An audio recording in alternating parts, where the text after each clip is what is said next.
নেই। প্রথমে আমি যুক্ত করি সংশয়বাদী। আপনাকে যুক্ত করা হয়েছে, আপনি বলেন তাহলে। ভাই ভালো আছেন? হ্যাঁ, ভালো আছি, আশা করি আপনিও ভালো। বলেন তাহলে। ভাই আপনি যে বলতেছেন যে এই যে আপনার অনেক ভিডিও আমি দেখছি যে আপনি ইসলাম ধর্ম নিয়ে বলেন এটা ভুয়া ধর্ম, মানে যে কোনো ধর্মই ভুয়া ধর্ম আপনি বলেন।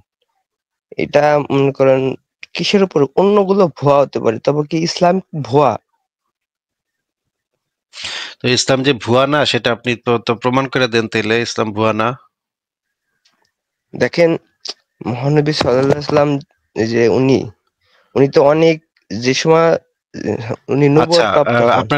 আপনার কাছে কি কোনো প্রমাণ আছে যে আল্লাহ আছে বা মোহাম্মদ নবুয়ত প্রাপ্ত হয়েছে, মোহাম্মদের কাছে জিব্রাইল আইছিল, মোহাম্মদের সাত আসমানের উপরে নিয়ে গেছিল, তারপরে এগুলো এগুলো ধুনফুন কথাবার্তার কোনো প্রমাণ কি আপনার কাছে আছে, নাকি জাস্ট আপনার ছোটবেলা বাপ মাই কইছে এই জন্য বিশ্বাস করেন? এগুলো তো আমার কাছেও সন্দেহ মনে হয়। তো সন্দেহ মনে হইলে তো আপনার কাছে তো তাহলে ভুয়াই হইলো। আপনাকে আমি জিজ্ঞেস করছি, একটু প্রশ্নটা শুনে উত্তরটা দেন। মোহাম্মদ কি এই সমস্ত জিনিসের কোনো প্রমাণ দিছে নাকি জাস্ট দাবি করছে? এ, সে দাবি করছে যে এগুলো তো সবার তাহলে সাথে কানেক্ট না, আল্লাহ তো সবার সাথে তাহলে কানেক্ট না, তাহলে শুধুমাত্র যদি নবীদের তাহলে সাথে যদি কানেক্ট। দাবি তাহলে যদি দাবি করা থাকে, যদি প্রমাণ না দিয়া থাকে, তাহলে সেটারে কি বলে? সেটারে অন্ধবিশ্বাস বলে। অন্ধবিশ্বাস কাকে বলে বলেন তো? এখন বিশ্বাস এবং অন্ধবিশ্বাসের মধ্যে তফাৎ কি আমাকে একটু বুঝাবেন? অন্ধবিশ্বাস কাকে বলে সেটা আপনাকে আমি জিজ্ঞেস করছি। আপনাকে যেটা জিজ্ঞেস করি আপনি প্রশ্নটা আমার খেয়াল করেন না কেন? আমি যখন প্রশ্ন করি তখন আপনি কি শুনেন না, নাকি খেয়াল করেন না, নাকি পাত্তা দেন না? না, শুনতেছি। তাহলে আপনাকে আমি জিজ্ঞেস করছি অন্ধবিশ্বাস কাকে বলে সেটা বলেন। কোনো কিছু না দেখে বিশ্বাস করাই অন্ধবিশ্বাস। না দেখে বা বিশ্বাস করাকে অন্ধবিশ্বাস বলে না। মনে করেন মানে অক্সিজেনকে কি প্রমাণ আপনি ছাড়া। দেখতে পান? না, দেখতে পাই অক্সিজেনকে না। কি আপনি দেখতে পান? তাহলে অক্সিজেনে বিশ্বাস করা কি অন্ধবিশ্বাস? না। তাহলে আপনি বললেন যে না দেখে বিশ্বাস করা অন্ধবিশ্বাস, তাহলে তো অক্সিজেনে বিশ্বাস করা অন্ধবিশ্বাস হয়ে গেল। করোনা ভাইরাস আপনি দেখতে পান? এগুলো তো ছাড়া দেখা যায় না, মাইক্রোস্কোপ ছাড়া দেখা যায় না। তাহলে আপনি মাত্র বলেন না দেখে বিশ্বাস করাকে নাকি অন্ধবিশ্বাস বলে। অন্ধবিশ্বাসের সংজ্ঞা তো এটা এইখানে কোথাও বলা নাই যে না দেখে বা না দেখে, এটা এরকম কোনো কথা অন্ধবিশ্বাসের ক্ষেত্রে তো বলা নাই। না, তাহলে আপনি এইরকম সংজ্ঞা পাইলেন কোথায়? ওইগুলো তো আমরা দেখতে পাই মাইক্রোস্কোপ দিয়ে। অক্সিজেন আবার অণুও তো আমরা দেখতে পাই। মানে আর কি কি দেখতে পান? এই মানে অ্যামিবা দেখতে পাইছেন এখন পর্যন্ত? দেখছেন এখনো? করোনা ভাইরাস এখনো দেখছেন আপনি? না, দেখিনি, একটা চিত্র তো দেখা যায় এই যে ইন্টারনেট কি বা চিত্র? উম, ওই তো ইন্টারনেটে দেখছেন, আপনি তো আর দেখেন তো আর নাই। করোনা ভাইরাস কেমন দেখতে, এটা মানে মোটা তাজা কিনা এটা তো দেখেন নাই। তাহলে আপনাকে আমি বলছিলাম অন্ধবিশ্বাসের সাথে তো দেখতে পাওয়া না দেখতে পাওয়ার কোনো সম্পর্ক নাই। তাহলে আপনি এরকম মানে মানে ভাই আপনি এক কাজ করেন, আপনি কোন কি স্কুলে পড়েন না কলেজে পড়েন বলেন তো? কলেজে পড়ি। কলেজ ফার্স্ট ইয়ারে নাকি? Second year. আচ্ছা, তাহলে আপনি একটু সংশয়.com এ ঢুকে আগে লেখাগুলা পড়েন।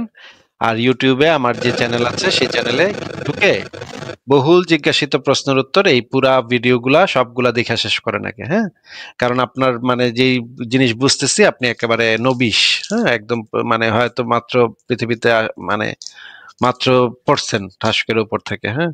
তো আপনি এগুলো আগে পড়েন টরেন, পইরা টইরা তারপরে আসেন, হ্যাঁ? এত কিছু এখনই আপনার বোঝার দরকার নেই। আপনি আগে পইরা আসেন। ঠিক আছে? আপনার সাথে কথা বলে আমার মানে খুবই বিরক্ত লাগবে। ঠিক আছে? আপনাকে তাহলে বিদায় না, জানাচ্ছি। ভালো থাকেন। মানে এই সমস্ত মানে একদমই মানে বেকুব বেকুব টাইপের কথাবার্তা এগুলা মানে এগুলাকে যুক্ত করার কোনো বা কথা বলারও কোনো মানে নেই। টাইম ওয়েস্ট, হ্যাঁ? যেটা বলেছি সেটা করেন, পড়ালেখা কইরা আসেন। এত আমরা আপনার এতে তো স্কুল খুইলা বসি নাই যে অন্ধবিশ্বাস আর বিশ্বাসের সংখ্যা শেখামু। বাচ্চাদের স্কুল তো এটা না, হ্যাঁ? আমাদের এই লাইফ গুলা কচিকাচাদের স্কুল না, কচিকাচার মেলা না এটা। ঠিক আছে? কচিকাচার মেলাতে আপনারা তাহলে কচিকাচার মেলাতে গিয়া এগুলো শিখেন। গুগলে সার্চ করেন, একটা জিনিস সহজ, গুগলে সার্চ করা সোজা। গুগলে সার্চ করেন, চ্যাট জিপিটি এখন আছে, এআই এখন আছে। এনে এসে যদি আপনি জিজ্ঞেস করেন ভাই বিশ্বাস আর অন্ধবিশ্বাসের ভেতরে পার্থক্য কি, আপনি একটু কন, আরে পইরা বেটা মানে পড়গা, মানে আগে গিয়ে পড়ালেখা কর। মানে বেকুব, মানে কোথা থেকে কোন বেকুব বুকুব আসে? আচ্ছা, পরের জনকে যুক্ত করি। ইমান 95% আপনি বলেন তাহলে, আপনাকে যুক্ত করা হয়েছে। ইমান 95% আপনাকে যুক্ত করা হয়েছে, বলেন, আপনি বলেন। না, আপনি তো কথা বলছেন না। তাহলে বিদায় জানাচ্ছি।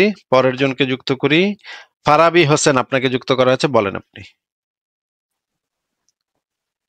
জি, ধন্যবাদ আসিফ ভাই আমাকে যুক্ত করার জন্য। কেমন হ্যাঁ, আছেন? ভালো আছে, আশা করি আপনিও ভালো। বলেন তাহলে।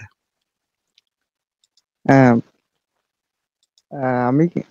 আমার একটা প্রশ্ন আছে আপনার কাছে, সেটা হচ্ছে কি যে আচ্ছা, এই যে নবী সাহেব তিনি যে 40 বছর বয়সে নিজেকে নবুয়তি দাবি করলেন, তো এর আগে তো একটা বিশাল সময় 40টা বছরে কি তিনি কোনো ধর্ম ফলো করতেন? এরকম তো কোরআন হাদিসের কোনো আমি রেফারেন্স দেখি না যে তিনি কোনো ধর্ম পালন করতেন কি। এরকম কোরআন জি। হাদিসে আপনি পাবেন না, কারণ হচ্ছে গিয়ে মানে মুমিনরা এই জিনিসগুলো লুকায় ফেলছে। এর আগে নিশ্চয়ই মোহাম্মদ পৌত্তলিক ধর্মই পালন করতো, ওগুলাই বিশ্বাস করতো। কারণ একটা শিশু যখন একটা সমাজে বড় হয়, তখন সেই সমাজের রীতিনীতি, নিয়ম কানুন শিখে শিখেই বড় হয়। আর মোহাম্মদও নিশ্চয়ই সেই কাজ করছে, কিন্তু মুমিনরা সেগুলা লুকায় ফেলছে, বা সেগুলা নিয়ে কথা বলে না, বা সেগুলা কোনো রেফারেন্স রাখে নাই। সেগুলা মুছে ফেলা হয়েছে ইসলামের হিস্ট্রি থেকে, যেন মোহাম্মদ যে মূর্তি পূজা করতে, এই জিনিসটা যেন না থাকে। মোহাম্মদের পরিবারবর্গ এবং আত্মীয় স্বজন সবাই, সবার ইতিহাস ঘাটলে দেখা যায় তারা সবাই মূর্তি পূজারী ছিল। সুতরাং মোহাম্মদও মূর্তি পূজা করতে ছোটকালে, এটাই হওয়ার কথা। কিন্তু এই রকমের কোনো সমস্ত দলিল প্রমাণ মুমিনরা গাপিস করে ফেলছে। এই হ্যাঁ, ক্ষেত্রে কিন্তু তারা একটা দাবি করে, সেটা হচ্ছে কি যে নবী ওই তার দাদারা যেহেতু একেশ্বরবাদী ঈশ্বরে পূজা করতো, না, তো নবীও তার দাদা আসলে এক একেশ্বরবাদী ঈশ্বরে ছিল না। বিশ্বাস করতেন। এগুলো মিথ্যা কথা, এগুলো মিথ্যা কথা। তার দাদারা কেউ একেশ্বরবাদী ছিল না। এখানে কয়েকজন মাত্র ব্যক্তি ছিল একেশ্বরবাদী। তার ভিতরে ওয়ারাকা বিন নওফেল ছিল একজন, আরেকজন ছিল আরেকজন একটু পাগলা টাগলা টাইপের আরেকজন বেটা ছিল। এরকম 3-4 জন লোক ছিল যারা একেশ্বরবাদী। এই মোহাম্মদের বাপ দাদা এরা সবাই ছিল মুশরিক।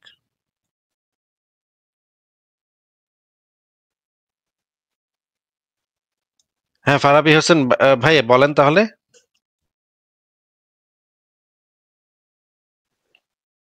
না, ফারাবি হোসেনের কাছ থেকে আর কোনো সারা শব্দ শোনা যাচ্ছে না। তাহলে যে আমি তারা ওনাকে নৈতিকতা, মুমিন ভাইরা। আচ্ছা, জি, ফারাবি হোসেন, আপনার কথা, আগের কথা বোঝা যায়নি, এখনো আসিফ কিছু ভাই শোনা বোঝা যায়? যাচ্ছে না। না ভাই, আপনার কথা কিছু বোঝা যাচ্ছে না। আপনার মানে কথা কেটে কেটে যাচ্ছে। আপনাকে আমি বিদায় জানালাম। ইমান 95% আপনাকে আবারও যুক্ত করা হয়েছে, আপনি বলেন তাহলে। শুনতে পাচ্ছেন আপনি? আম, হ্যালো আসিফ ভাই, আমার কথা হ্যাঁ, শোনা যায়? হ্যাঁ, শোনা যাচ্ছে, বলেন। আচ্ছা, আমি তো এখানে যুক্ত হলাম, তো আমার কি পরিচয় পাওয়া যাবে নাকি? না, পরিচয় তো এখানে পাওয়া যাবে না। যদি আপনি নিজে না দেন তাহলে তো পরিচয় পাওয়া যাবে না। ও আচ্ছা, ঠিক আছে। তো আপনার ভিডিওগুলো আমি কন্টিনিউ দেখতেছি। একদিন প্রথম অ্যাড হচ্ছিলাম, তখন এরকম ডিভাইস কানেক্টেড, মানে একটা প্রবলেম হলো, তখন থেকে আবার চলে গেছি। আজকে আবার ঢুকলাম অনেকদিন পরে, প্রায় 8 মাস যাবত আমি ওয়েট করতেছিলাম আপনার সাথে একটু কথা বলবো। আচ্ছা, তা ঠিক আমি আছে, বলেন কিন্তু তাহলে। আমি কিন্তু খুবই ধার্মিক ছিলাম 8 মাস আগে। খুবই, মানে নামাজ, রোজা, উমরা, তাহাজ্জুদ, এমন কোনো কিছু বাদ ছিল না। ইভেন শবে মেরাজের নামাজ, রোজা, তারপরে আপনার মহরমের রোজা, সমস্ত কিছু আমি কিন্তু রাখতাম। ইভেন প্রত্যেকটা ভালো কাজের পরে আমি কিন্তু আল্লাহর কাছে প্রার্থনা করতাম, নামাজ পড়ে দোয়া করতাম। কিন্তু আজ আমার কাছে এগুলো এখন হাস্যকর ছাড়া কিছুই না। এখন আর আমি নামাজ পড়ি না। হ্যাঁ, হ্যাঁ, এ তো এখন খুবই আজান, খারাপ কথা। আহ এখন আসলে নামাজ পড়ি না। আমি তো কি বলবো, আসলে আপনার প্রত্যেকটা রেফারেন্স আমি চেক করি। প্রথমে আপনার প্রতি আমার একটা রাগ হয়েছে, অনেক প্রচুর রাগ হচ্ছিলাম আমি। আপনার ভিডিও গুলো বিভিন্ন মুমিনের কাছে শেয়ারও করছিলাম আমি, যে এগুলো কি বলতেছে। তারা একজোটও হয়েছিল এটার বিরুদ্ধে। আহ, কিন্তু সেই আমি, এখন আমি কত পার্থক্য, মানে ভাবলেও অবাক লাগে তো যাই হোক, আপনার ভিডিওগুলো দেখতে দেখতে এতটা পরিবর্তনটা শুরু হয় হচ্ছে আহ এই যে দাসপ্রথা যে ব্যাপারটা, তারপরে হচ্ছে সূরা জারিয়াতের যে 41 থেকে 51 নম্বর যে আয়াতটা আপনি দেখাইছিলেন, ওই আয়াতটা থেকে আসলে আমার শুরু হয় এই যাত্রাটা। ওখানে ওই যে আহ, আমি আমি বলে, তারপরে 50 এবং 51-তে যখন আমিটাকে, সেখানেই আসলে আমি ধরা খাইয়া যাই, এবং সেই ধরা থেকেই এখন মানে টোটালি আমার কাছে ফেক মনে হয়। তো আচ্ছা, কিন্তু এই যে মুমিনদের কাছে কি আপনি জিজ্ঞেস করেন না এগুলা, যে এগুলা কেন, এগুলাকে কি আমাকে রীতিমতো আমি পলায়া এখন বিদেশে আছি। আমার পরিচয়টা পাওয়া যাবে কিনা আমি জানি না। আমি কিন্তু খুবই, আমার সাথে ঝগড়া হয়েছে, মারামারি হয়েছে, এবং আমাকে মেরে ফেলতেও চাইছে। তো এখন আমি কিছুদিন যাবত মানে আত্মগোপনীয় হিসাবে, কিন্তু তারপরও এটা কি আমি এই কিন্তু যে মুমিনরার হ্যাঁ, কথা বলতেছেন, সেই মুমিনরা কি অনলাইনের মুমিন নাকি অফলাইনের মুমিন? না না না, অফলাইনেরই। এটা অফলাইন। বাংলাদেশের। আমি তো দেশে গেলাম, দেশে যাওয়ার পরে তো আমি 2-3 জনকে কিন্তু অলরেডি মুক্তমনা মানে করে ফেলছি। আমি তো মানে কোনো ভুল কিছু বলি নাই। আমি খুব মানে রেফারেন্স দিছি, আমি সুন্দর করে বলছি, ওদের যুক্তি শুনছি, এবং আপনার ওই সংশয়.com এর কিছু কিছু ওই হাদিস, ওগুলো আমি আগেই আমার মোবাইলে এখনো আছে, সেগুলো দিয়ে ওদের সাথে ডিভাইড করছি। তো 2 জন অলরেডি মানে হয়ে গেছে আলহামদুলিল্লাহ। আর আমার একটা বন্ধু ছিল, তো এখন শত্রু আর কি এক হিসাবে আমার। ওকে বুঝাইতে গিয়ে আমি কট খেয়ে গেছিলাম। ও আবার, আমি জানতাম না যে ও আসলে জামায়াত ইসলামের সাথে যে মানে সম্পর্ক আছে, আমি ওটা জানি না। না জানি ওর সাথে আমি ডিবেট করে ফেলাইছিলাম। তো ওখানেই আসলে আমি কটটা খেয়ে যাই। আচ্ছা, কিন্তু আপনি তো এই মানে কারণে হচ্ছে আপনি নিজেও জাহান্নামের পথে গেছেন, আর 2 জনের জাহান্নামের পথে নিচ্ছেন। এটা তো খুবই খারাপ অবস্থা দেখা যায় আপনার। না, যে যে 2 জনকে নিলাম, ওরা কিন্তু আমার মতো উমরা করছে, ঠিক আছে, এবং ওরা কিন্তু নামাজ পড়তো, নামাজ পড়ে, রোজা এ, করতো, সবকিছু হায়রে, করে। 2 জন ইমানদার ইমানদার বান্দারে আপনি জাহান্নামের পথে নিচ্ছেন, এ তো খুবই না খারাপ লোক আসলে আপনার। খারাপ, আমি নিজেও তো ভাই একজন পাক্কা মুমিন ছিলাম। ওই যে 5% এখন বাকি, আমি সংশয় আছি। এই 5% যদি ফুলফিল হয়, তাহলে আমার ওই 2 বন্ধুরেও আমি সহ সবাই আবার ইসলামে চলে যাব, সমস্যা নেই। তো মুমিনদের সাথে রেফারেন্স, একটা মুমিনদের আমি আসলে হারাইতে পারতেছি না কোনোভাবেই। এই যে বোঝার মিল দেয়, মানে সাথে তো দেয়, সাথে আলেমদেরও নিয়ে যুক্ত হয় আর কি, মাদ্রাসায় পড়ে তো। তো খুবই টাফ হয়ে যেতেছে, বিভিন্ন প্রশ্ন মানে মানতেই চায় না। এই হচ্ছে একটা ব্যাপার। আর সবচেয়ে বড় কথা হচ্ছে ভাই, আম, আপনার কারণে আমি মনে করি যে আমি মানে আমি তো খুবই ধার্মিক ছিলাম সেই সময়তে। আমি যেভাবে নামাজ পড়তাম, যেভাবে রোজা করতাম, শুধুমাত্র আপনার কারণে আমি এই সম্পূর্ণ ইসলামটা কি, আসলে পুরা কোরআনটায় কি আছে, আমি এটা জানতে পারছি। আমি বাংলাটা সুন্দরভাবে পড়ছি। এই যে একটু আগে একজন যুক্ত হলো না, তাকে আপনি বললেন না যে হুম। আমি তো এখানে স্কুল খুলি নাই, তোমরা পড়াশোনা করে আসো। তা আমি যখন শুরুতে আপনার কাছে ঢুকতে চেষ্টা করছিলাম, আমি কিন্তু কিছুই জানি না। এখন আমি আপনার বদলতে পুরো কোরআন পড়ছি, আমি সমস্ত কিছু জেনে শুনে আজকে আপনার সাথে আমি অ্যাড হয়েছি।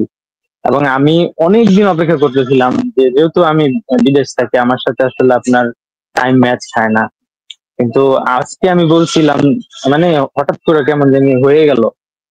তো এইভাবেই আসলে চলছে। আমি, আমার সাথে কাজ করে এক মুমিন, ও অলরেডি নাস্তিকের পথে। এখানে আসলে নামাজের সময়তে যে ও নামাজ পড়ে না, আগে আমার সামনে আজান দিলে তাড়াতাড়ি অজু টজু করে দাঁড়ায় যেত। আমার কাছে এত জিদ লাগতো, আমি বলতাম যে কবে ওর সাথে আমি মানে মানে ডিভাইড করবো। তো একদিন প্রশ্ন করলাম, তো আস্তে আস্তে আস্তে আস্তে ওর সাথে প্রশ্ন করার পরে পরে এখন এই যে 2 জনেই বসে থাকি, এই যে আজান হয়, কোনো খবর নেই। এখন 2 জনে আপনার এই রেফারেন্স গুলো নেই, কালেক্ট করি। আপনার যে হাদিস গুলো দেন, আমি সেই হাদিস আমরা 2 জনেই বের করি, বের করে আমরা পড়ি। ইভেন বুখারি শরীফ আমরা পড়া শুরু করছি। এই যে আমার সাথে যে ছেলেটা, ও এখন আপনার এই রেফারেন্সের বদলতে ধীরে ধীরে এখন বুখারী শরীফ পড়া শুরু করছে। কোরআন তো অলরেডি আমরা অনেক আগেই শেষ করে ফেলেছি। তো এখন আমরা হাসি, আমাদের এখানে আরো এখন আমাদের জাহান্নামের পথে গিয়ে আপনারা কোরআন হাদিস পড়া শুরু করছেন, আর ইমানের পথে যখন ছিলেন তখন পড়েন নাই। বিষয়টা না খুবই সেক্ষেত্রে মজার। না আসিফ ভাই, সেক্ষেত্রে কিন্তু একটা কথা বলতে হয়, সেক্ষেত্রে কিন্তু একটা কথা বলবো। কারণ আপনি কিন্তু এই কথাটা বলেন যে আল্লাহই তো আমার অন্তরে এবং কানে মোহর মেরে দিছে, তাহলে আমি কি করব? আপনি কিন্তু অনেক মুমিনদের এই কথা বলেন। তো তাহলে আমি কি করব বলেন? তার হ্যাঁ, ইচ্ছা করে তো আমি কিছুই করতে পারি না। তো এটা ঠিক আছে। আপনি বলেন যে আপনার এই যে যেটা প্রবলেম, কোথায় কোথায় নাকি কি প্রবলেম, সেটা বলেন তাহলে। প্রবলেম বলতে মুমিনদের তো আমি বিভিন্ন ভাবে প্রশ্ন করতেছি। সূরা জারিয়াত দিলাম, সেখানেও পেঁচাইতেছে, বলতেছে যে কোরআনের বিভিন্ন অসংখ্য জায়গাতে নবী আল্লাহর কথা নাকি নিজে আল্লাহ বলছে যে তুমি বলো, তার মুখের ভাষা নাকি সেটা কোরআনে লিপিবদ্ধ আছে। সেটা ঠিক আছে, সেটা তো বলতেই পারে, কিন্তু একই বাক্যের ভিতরে, মনে করেন একই প্যারার ভিতরে দুইজন কথা কয় কেমনে? এটা তো একটা ব্যাকরণগত ভুল হবে তাহলে। আমি ওদেরকে বলছি যে কোরআনের প্রত্যেকটা কথা যদি আল্লাহর বাণী হয়, তো সেখানে একটা কথা যদি নবীর বাণী হয়, তাহলে সেখানে প্রমাণিত যে এটা নবীরও কথা আছে। যে বলে তার মানে হ্যাঁ হ্যাঁ, আছে। তার মানে নবীরও কথা আছে, এমনকি জিব্রাইলেরও কথা আছে। হ্যাঁ, জিব্রাইলের তো একটা ওরা খবর আছে জিব্রাইল। একজন, তাহলে হ্যাঁ বইটা লেখছে কেডা? এটা আল্লাহ লেখছে নাকি নবী লেখছে? নবীর কথা নাকি জিব্রাইলের কথা নাকি তৃতীয় আরেকজনের কথা? একজন মুমিন দাবি করছে যে কোন নবী বলে নাই যে আল্লাহ নাই। আমাকে বারবার বলতেছে যে কোন নবী বলে নাই যে আল্লাহ নাই, প্রত্যেক নবী বলছে আল্লাহ যে নাই আল্লাহ যদি আছে। কেউ বলে, তাহলে সে তো আর নবী হবে না। কি মানে একদম উদ্ভট বেকুবের মতো কথা তো এটা, যে নবী তো হবে আল্লাহ আছে এটা স্বীকার করলেই তো সে নবী হবে। সে আবার হ্যাঁ, কেমনে বলবে যে আল্লাহ নাই? মানে এটা তবে হ্যাঁ হ্যাঁ, এটা কি রকমের এই উদ্ভট? 66 নাম্বার যে সূরাটা আছে না আসিফ ভাই, 66 নাম্বার না না, যে এই সূরাটা, জিনিসটা, এই জিনিসটা একটু আগে ক্লিয়ার করে নিই যে হ্যাঁ বলেন। মুমিন এক মুমিন আপনাকে বলছে কোন নবী বলে নাই যে আল্লাহ নাই। এইটা কেমন হুম, মানে উদ্ভট একটা কথা।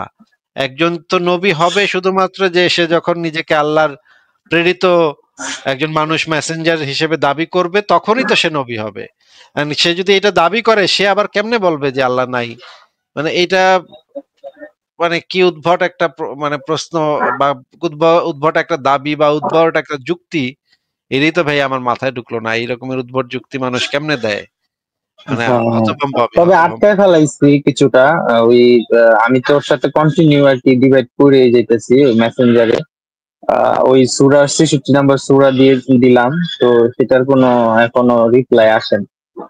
তো ওই 66 নাম্বার সূরাতে যে ঘটনাগুলা বলতেছিলাম যে এই ঘটনাটা কেন, ওই ঘটনাটা কেন, তো ওই যে মারিয়া কিপ্তিয়াকে যে বিছানায় উঠাইছে, তো ও এটা মানতে চায় না। ও বলে যে এটা ওই মধু যে খাইছে না, ওইটা আসলে হারাম করছে, যার কারণে ওইটাকে আল্লাহ হালাল করছে। আমি বলতেছি যে ওটা তো নিচের অংশে তো বলাই আছে। বলতেছে না না, উপরের যে তাফসীরটা ওইটাই সঠিক। হুম হুম হুম, আরে বেচারা, ফাইসা গেছে তবে বেচারা। তবে অলরেডি আসিফ ভাই 60% ও আসলে ওর ভিতরে সংশয় ঢুকছে। অনেকটা এখন আমাকে আর আগের মতো আর কি যুক্তি দিতে পারে না, আমি যেভাবে আসলে কোরআন থেকে উদ্ধৃতি দেই। তো একটা পড়লাম আসিফ ভাই, যেমন একজন সাহাবী বলছিল যে নবীকে, ওই যে হামদান কাফিরান তায়েবান মুবারাকান, তারপরে যে 30 জন ফেরেশতা কার আগে কে ওই খবরটা পৌঁছায় নেওয়া যাবে, এরকম একটা হাদিস না কি জানি ছিল। এটা ব্যাপারে যদি একটু বলতেন। এই মুহূর্তে তো মনে পড়ছে না ভাই। আহ, কি বলছেন আপনি? এটা নিয়ে আমার চিন্তা করতে হবে, চিন্তা করে মনে পড়লে তখন বলতে পারবো। আচ্ছা, আরেকটা প্রশ্ন কি আমি আপনাকে করতে পারি? আমি সময় খুব বেশি নিয়ে ফেলাইতেছি, আমি হ্যাঁ বলেন, হয়তো যুক্ত। বলেন শেষ প্রশ্ন। আম, আহ, ওই যে জুলকারনাইন কে, এই যে এই প্রশ্নটা যে করছিল, হ্যাঁ নবীকে, তো নবী 15 দিন সময় নিছিল, তারপরে যে বলছিল যে এই জুলকারনাইন, এই ব্যাপারে যদি একটু কিছু বলতেন। এই ব্যাপারে সংশয়.com এর জ্ঞানকোষে ঢুকে দেখবেন যে নবীর মোজেজার পরীক্ষায় ফেল টু নবী, এটা একটা লেখা আছে। হ্যাঁ, না, মোজেজার আমার কথা পরীক্ষায় ফেল হচ্ছে টু নবী। একটু কথা শুনে নেন ভাই, আসিফ ভাই। কথাটা শুনে নেন ভাই, কথাটা হ্যাঁ, শুনে নেন। হ্যাঁ, জি জি, হ্যাঁ। এই লেখাটা আপনি একটু পড়বেন, মোজেজার পরীক্ষায় ফেল টু নবী। এই লেখাটার ভিতরে ডিটেলসে এই জিনিসগুলো বলা আছে, প্রত্যেকটা জিনিসই ডিটেলসে বলা আছে, কোন কোন পরীক্ষায় মোহাম্মদ ফেল করছিল, মানে মোজেজার পরীক্ষা দিতে গিয়ে। এটা আগে পড়েন, তারপর আপনার সাথে এটা নিয়ে কথা বলবো। আচ্ছা, অবশ্যই। ঠিক আছে ভাই, আপনাকে অসংখ্য ধন্যবাদ। আমার ঠিক অনেক আছে। ইচ্ছা ছিল আপনার সাথে কথা বলবো, আমি বললাম। তো আপনার জন্য আমি আসলে কোরআন হাদিস গুলো জানতে পারছি, এইভাবে আসলে কখনো জানা হয় নাই। আমি যেভাবে কোরআনটাকে পড়লাম, হাদিস পড়লাম, এইভাবে আমি আসলে কখনোই চিন্তা করি নাই। সো আপনার মতো মানুষ আসলে অনেক দরকার। তবে হ্যাঁ, আমি ওয়াজে শুনি মাঝে মাঝে যে আপনার আমি আগে শুনতাম যে আসিফ মহিউদ্দিনের সাথে নাস্তিকের সাথে কিছু শোনা যাবে না, এরা ফাসাদ তৈরি করে। তো তখন ভাবতাম কি এটা, তো ওই ওয়াজের মাধ্যমে যে আপনাদেরকে এভাবে প্রচারণা করতেছে, দিন দিন কিন্তু এতে আমাদেরই লাভ হচ্ছে। যেরকম মানুষ কৌতূহলের বশে আপনাকে সার্চ করতে যায়, কিন্তু এই যে আটকে যাবে, যেমন আমি। তো এরকম অসংখ্য, হ্যাঁ, তো এটা কিন্তু ওয়াজে এখন প্রচুর করে আমি দেখছি। আমি যখন বাংলাদেশ ছিলাম তখন কিন্তু এখন ছোট ছোট মৌলবি যারা আছে, বক্তা, এরা কিন্তু আপনার নামে মানে বলে আপনার, তারপরে যে আরেকজন কি নাম, আসাদ নূর, ওনার ব্যাপারে বলে। এতে কি কইরা কিন্তু অনেক বাঙালি কৌতূহল জাগে। হ্যাঁ, তো মাশাআল্লাহ, সবই ভাই আল্লাহর ইচ্ছা, সবই আল্লাহর ইচ্ছায় হচ্ছে যা হওয়ার। তো ঠিক আছে, ওরা, তাহলে হ্যাঁ হ্যাঁ, আচ্ছা, ইমান ভাই, আপনাকে আজকে আমরা বিদায় জানাই, আরেকজনকে যুক্ত করি, জি দেখি জি। মুমিনদেরকে পাওয়া যায় কিনা। ভালো থাকেন তাহলে। আচ্ছা ভাইয়া, ঠিক আছে ভাইয়া, ভালো থাকেন। ঠিক আছে, আপনিও ভালো থাকেন, ভালো লাগলো কথা বলে। পরের জনকে যুক্ত করি। হাসান আপনাকে যুক্ত করা হয়েছে, বলেন আপনি। হাসান, নিজেকে আনমিউট করে কথা বলতে হবে। হাসান, নিজেকে আনমিউট করে কথা বলেন। হ্যাঁ জি আসিফ ভাই, এখন কি আমার কথা শোনা যাচ্ছে? হ্যাঁ, শোনা যাচ্ছে, বলেন। আচ্ছা আচ্ছা, ভালো আছেন? হ্যাঁ, ভালো আছি, আশা করি আপনিও ভালো। বলেন তাহলে। জি ভাই, একটা বিষয় হয়েছে যে মোহাম্মদ, উনি যদি কোরআন যদি মানে নিজ থেকে বলে থাকেন, উনি তো আমরা জানি যে উম্মি, আসলে নিরক্ষর মানুষ, একটা মূর্খ মানুষ কিভাবে মানে এত বড় একটা কোরআন মানে মুখ দিয়ে বলে ফেলে। তারপরেও উনি তো জীবদোষ, এই আস্তে মানে আস্তে জীবন। আস্তে আস্তে একটা একটা করে যাবেন, একটা একটা করে যাবেন। সব প্রশ্ন একসাথে আচ্ছা আচ্ছা, গড়গড় হ্যাঁ করে বলে ফেলবেন না। সব প্রশ্ন একসাথে করে ফেললে তো উত্তর দেওয়া সম্ভব না, তাই না? তার মানে আপনি উত্তর চান না, আসলে আপনি জাস্ট প্রশ্নটা করতে ইচ্ছুক। যদি না আপনি না, একাধিক অবশ্যই হ্যাঁ, প্রশ্ন উত্তর একসাথে করেন, চাচ্ছি। তার মানে তো আপনি আসলে উত্তর চাচ্ছেন না, তার মানে আপনি কিছু কথা বলতে চাচ্ছেন। প্রথমে আপনাকে জিজ্ঞেস করি যে আপনি কি আহ মহাকবি হুমারের নাম শুনছেন কিনা, একটু বলেন তো। হ্যাঁ হ্যাঁ, শুনেছি। উনি অন্ধ ছিলেন। ইলিয়াড উনি হ্যাঁ, রচনা করেছেন। ইলিয়াড হ্যাঁ এবং ওডিসি হ্যাঁ, দুইটা ইলিয়াড, মহাকাব্য তিনি হ্যাঁ ওডিসি মহাকাব্যের। মহাকাব্য রচনা করেছেন, হ্যাঁ। তো এই মহাকাব্য দুইটা আপনি পড়ছেন? না না, পড়ি নেই। তবে মানে আমি তো এমনিতে পড়াশোনা করেছি, এই বিষয়ে জানি যে ইলিয়াড গ্রিসের একজন কবি ছিলেন। উনি ইলিয়াড এবং ওডিসি দুইটা মহাকাব্য রচনা করেছেন। উনি অন্ধ ছিলেন, হ্যাঁ এটা আচ্ছা, জানি। তার জন্ম মানে মোহাম্মদের কত বছর আগে, একটু কন তো। এটা অনেক উনি সক্রেটিস, অ্যারিস্টটল, এই প্লেটো, এদের যুগের উনি। এগুলা উনি তো তো ছিলেন মোহাম্মদ হচ্ছে গিয়ে, উম, উনি তো ছিলেন উনি, হচ্ছে 850 খ্রিস্টপূর্বাব্দ পূর্ব, তাই না? হ্যাঁ হ্যাঁ, 850 খ্রিস্টপূর্ব, তার উনি- মানে হচ্ছে মোহাম্মদের প্রায় কত, 150 বছর আগে, না 1500 বছর আগে, তাই না? হ্যাঁ হ্যাঁ, উনি 570-এ জন্মগ্রহণ করছে। আর তাহলে এদিক দিয়ে 500 আর ওই দিক দিয়ে হয়েছে 800, হ্যাঁ 1200-1300 মতো পরে আর কি, 1300 1300-1400। বছর। 1300-1400 বছর আগে একটা অন্ধ কবি, সে কি অনেক শিক্ষিত ছিল নাকি? সেই হোমার অনেক শিক্ষা দীক্ষা, অনেক ইউনিভার্সিটিতে গেছিল নাকি সে? না না ইউনিভার্সিটিতে যাই নাই, উনি তো ও এমনি তো একটা গল্প বলা যায়, ঠিক আছে, কিন্তু কিন্তু এই মানে এই গল্প এই তো তো এইটা ইলিয়াড ওডিসির মানে মানে বিশালতা তো কোরআনের থেকে মানে 10টা কোরআন একত্র করলে ইলিয়াড ওডিসির সমান হবে না তো ভাই। ইলিয়াড ওডিসি তো বিশাল এবং আচ্ছা ভাই, ক্যারেক্টারের আমি সংখ্যা পড়ি তো নাই, বিশাল। আসলে জানি না। ওকে, ইলিয়াড আচ্ছা এবং ক্যারেক্টার ওডিসির ক্যারেক্টারের যে প্রত্যেকটা ক্যারেক্টারের যে ঘটনা, শুধুমাত্র ওডিসিউসের যে ঘটনাগুলা, সেই ওডিসিউসের ঘটনাই তো হাজার হাজার শত শত ঘটনা। বিভিন্ন জায়গায় ঘুরতেছে, বিভিন্ন জায়গায় সমুদ্রে যাইতেছে, এই জায়গায় যাইতেছে, সেই জায়গায় সেই দ্বীপে গিয়া পৌঁছাইতেছে, এখানে গিয়া যুদ্ধ হইতেছে, ওইখানে গিয়া মারামারি হইতেছে, ওইখানে গিয়া একটা বিপদে পড়তেছে, পাহাড়ের গুহার চিপায় গিয়া মানে লুকায় থাকতে হইতেছে, এক দ্বীপে গিয়া দেখে এইটা এই অবস্থা, আরেক দ্বীপে গিয়া দেখে এরকমের একটা দানব। এটা তো বিরাট কাহিনী। তো এই রকমের একটা অন্ধ অশিক্ষিত বেড়া এটা লিখলো কেমনে ভাই? এটা তো আচ্ছা ভাই, আমি আপনাকে একটা বিষয় ক্লিয়ার করে নিই আগে, হ্যাঁ। এটা আমি আমার যেটা যে প্রশ্ন করি কনফিউশন গুলো ভাই, আছে এখান থেকে ভাই আপনার কাছ হাসান ভাই, থেকে আমি প্রশ্নের মাধ্যমে, হাসান হ্যাঁ, ভাই আপনাকে যেটা জি প্রশ্ন জি, করি জাস্ট সেটার আগে উত্তর দেন, পরে বাড়তি কথা পরে শুনবো না, আগে একটু উত্তর দেন যে এইরকম আচ্ছা ইলিয়াড আচ্ছা আচ্ছা। ওডিসি এত একজন অন্ধ কবি যে এরও তো নিশ্চয়ই কোনো পড়াশোনা ছিল না, এত নিশ্চয়ই স্কুল কলেজে যায় নাই, তাহলে এই বেটা এরকমের একটা মহাকাব্য কেমনে লিখলো ভাই? বিষয় হয়েছে আমাদের গ্রামে বা গঞ্জে আমাদের অনেক মুরব্বীদেরকে পাওয়া যায়, আসলে তারা দেখবেন অনেক গল্প করতে পারে, অনেক গল্প নিজে নিজে বানিয়ে বলে। তো আমারও তো এমন এমন হতে পারে উনি এই যে গল্পগুলা বানিয়ে বানিয়ে বলেছে, তো এগুলা তাই অন্য বলে এত অন্যদের বিরাট মাধ্যমে তাইলে বলে লিখেছে। এত বিরাট তাই বলে এত বিরাট গল্প, এবং গল্পগুলা খুবই চমৎকার। আপনি যদি শুধুমাত্র ইলিয়াড পড়েন, তাহলে ইলিয়াড পড়লে দেখবেন আপনি চমৎকার অসাধারণ গল্প, এটা নিয়ে এখন পর্যন্ত সিনেমা বানায়, ও- এখন পর্যন্ত হলিউডে ওখানে কি সিনেমা বানানো হয় ওখানে সেটার কি উপর ভিত্তি ওখানে করে। কি ওখানে কি কোনো শাসন প্রণালী, যেমন আমরা গ্রিক যে দার্শনিক গুলো আছে, সক্রেটিস কিংবা অ্যারিস্টটল, তাদেরকে বইগুলা পড়লে আমরা একটা নগরাষ্ট্র সম্পর্কে জানতে পারি। তারপরে যে আইন কানুন এগুলো আছে, ঠিক আছে। তো ওনার ইলিয়াড বা ওডিসির ভিতরে কি মানে আইন কানুন, নৈতিকতা, নীতি হ্যাঁ, নৈতিকতা, এমন নীতি নৈতিকতা, দিক নীতি নৈতিকতার অসংখ্য জিনিস আছে ইলিয়াড ওডিসির ভিতরে। নীতি নৈতিকতা, দেবতাদের নীতি নৈতিকতা কেমন ছিল সেই সময়, তৎকালীন সময়ে মানুষের নীতি নৈতিকতা কেমন ছিল, কি কি আইন কানুন ছিল, এগুলো অসংখ্য জিনিস আছে। আপনি আপনি পড়ছেন ইলিয়াড ওডিসি, সেটা আগে একটু বলেন তো। না না, আমি পড়ি নাই, আগেই তো বলেছি পড়ি নাই। তাহলে তাহলে তো আমি আপনার জাস্ট একটু নাম বইটা দেখা শুনেছি। উচিত। আচ্ছা, এবার দ্বিতীয় প্রশ্ন হচ্ছে, রামায়ণ কত সালে লেখা হয়েছে ভাই? রামায়ণ তো, এটা তো পৃথিবীর সবচেয়ে প্রাচীন মহাকাব্য।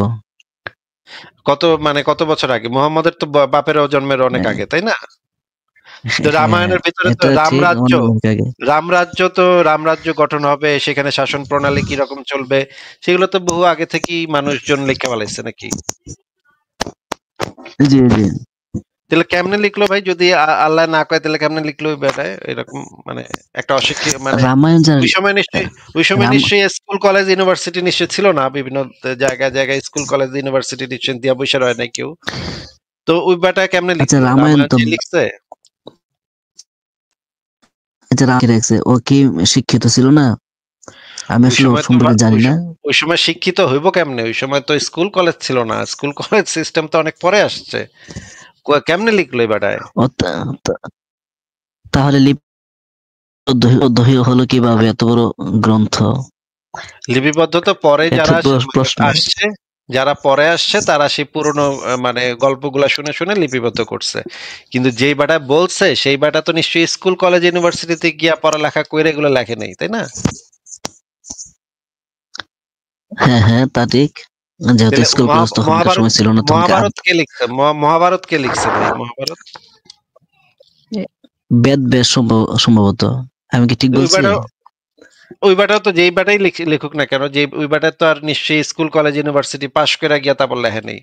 তো এই এতগুলা মহাকাব্য, এতগুলা বিভিন্ন গ্রন্থ, আইন কানুন, বিচার, যুদ্ধ কেমনে হইব, যুদ্ধের সময় কি কি জিনিস ব্যবহার করব, কে কারে মারবো, মানে নীতি নৈতিকতা, কৃষ্ণ মানে অর্জুনরে কইতাছে যে এইটা হইলে এটা ন্যায় হইব, সেটা হইলে সেটা অন্যায় হইব, এত কথা মানছে কেমনে লিখলো ভাই? হ্যাঁ, এত প্রশ্ন আসলে, এত কথা। ওনার তার মানে নিশ্চয়ই এই তাইলে ওই যে কোরআন মানে অশিক্ষিত মোহাম্মদে কোরআন কইছে, এটা যদি আল্লাহ ছাড়া এটা ব্যাখ্যা করা না যায়, তাহলে তো এগুলোরও ব্যাখ্যা করতে হবে, এগুলা নিশ্চয়ই আল্লাহ কইছে। সব ইলিয়া সমস্ত প্রাচীন মহাকাব্য, সমস্ত প্রাচীন। আচ্ছা, আর্কিমিডিসের নাম শুনছেন? আর্কিমিডিস আর্কিমিডিস, না শুনি নাই, এটা শুনি নাই। প্রাচীন গ্রিসের একজন বিজ্ঞানী। উনি প্রথমে হাইড্রোলিক প্রেসার আবিষ্কার করছে এবং আরো অনেক কিছু আবিষ্কার করছে। সেই বেটা তো আর এত শিক্ষিত ছিল না, সেই বেটা এত মানে তখন তো আর স্কুল কলেজ কিছুই ছিল না। বেটা পারলো কেমনে হাইড্রোলিক প্রেসার মানে ইয়াটা তৈরি করলো কেমনে, যেটা দিয়ে মানে অনেক ভারী জিনিস উঠানো যায়, সেটা বানাইলো কেমনে? আসলে গ্রিসের কিন্তু অনেক বিজ্ঞানী ছিল তখনকার সময়, ওনারা যে প্রথম মানচিত্র তারা আবিষ্কার করেছে, ভৌগোলিক যে মানচিত্র। বেটা প্রথম বিজ্ঞানী ছিল, যে বেটা প্রথম বিজ্ঞানী ছিল, সেই বেটায় বিজ্ঞানের জিনিস পাইলো কিভাবে? বিজ্ঞানের জিনিস পাইলো কিভাবে, আসলে এটা তো আমার চেয়ে আপনি অনেক ভালো জানেন। আসলে তারা তো আসলে এই যে একটা জিনিস নিয়ে গবেষণা আপনি করছে হয়তো। হ্যাঁ, গবেষণা করছে হয়তো, তাহলে তারে আপনি তো এটারে এইভাবে ব্যাখ্যা করেন নাই, নিশ্চয়ই আল্লাহ তারে শিখাই দিছে, নাইলে ভাই পারলো কেমনে ভাই? আল্লাহ যদি না শিখায় তাহলে ভাই পাইলো কেমনে বেটায়? হ্যাঁ, এইটা তো আপনার ব্যাখ্যা হইতে পারে না, তাই না? এখানে যে আল্লাহ যে শিখাই দিত, তাহলে তো আল্লাহ মুসলিমদেরকে শিখাইতে পারতো। এই যে ওই ইয়াসিটুন আবিষ্কার করার জন্য আপনাকে আমি যে পয়েন্টটা বোঝাবার চেষ্টা করতেছি, যে আপনি জি জি অন্যান্য সকল ক্ষেত্রে মনে করেন পিথাগোরাস তার একটা উপপাদ্য দিছে, পিথাগোরাসের উপপাদ্য, তাই না? জি পিথাগোরাসের উপপাদ্য তো এর আগে কেউ দেয় নাই, তাই না?